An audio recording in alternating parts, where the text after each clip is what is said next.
الحمد لله نحمده ونستعينه ونستغفره ونؤمن به ونتوكل عليه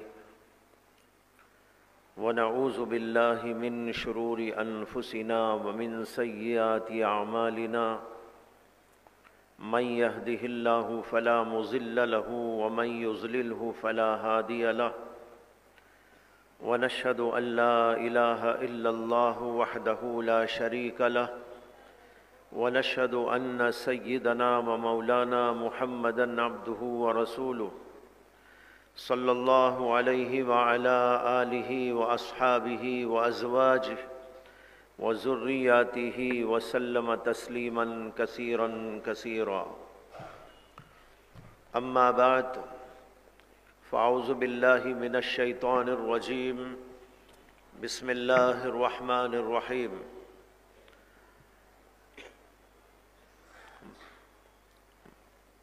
ما كان محمد أبا أحد من رجالكم ولكن رسول الله وخاتم النبيين وكان الله بكل شيء عليما وقال تبارك وتعالى يا أيها الذين آمنوا آمنوا صدق اللہ العظیم۔ حضرات علماء کرام، سامعین اعظام، بزرگان ملت، نوجوانان اسلام، تفہیم ختم نبوت کے عنوان پر کل سے یہاں پر متعدد مجالس کا انعقاد ہوتا رہا ہے اور اس وقت ہم اس کی آخری نشست کے اندر بیٹھے ہوئے ہیں۔ ان اجلاسات کا جو بنیادی عنوان ہے وہ ہے تفہیم ختم نبوت۔ ختم نبوت کا مطلب یہ ہے کہ اللہ تبارک و تعالیٰ نے جب سے انسانوں کو پیدا کیا اسی وقت سے اپنے پیغمبروں کا سلسلہ جاری فرمایا۔ اس لیے جاری فرمایا کہ لوگوں کو ہدایت ملتی رہے، وہ صحیح راستے پر گامزن رہیں، شیطان اور نفس کے بہکاوے سے بچتے رہیں، اللہ کی رضامندیوں کو حاصل کرتے رہے، اللہ تبارک و تعالیٰ کی ناراضگی جن امور سے ہوتی ہے ان سے بچتے رہے، یہاں تک کہ وہ کامیاب ہو کر جنت کے اندر داخل ہو جائے۔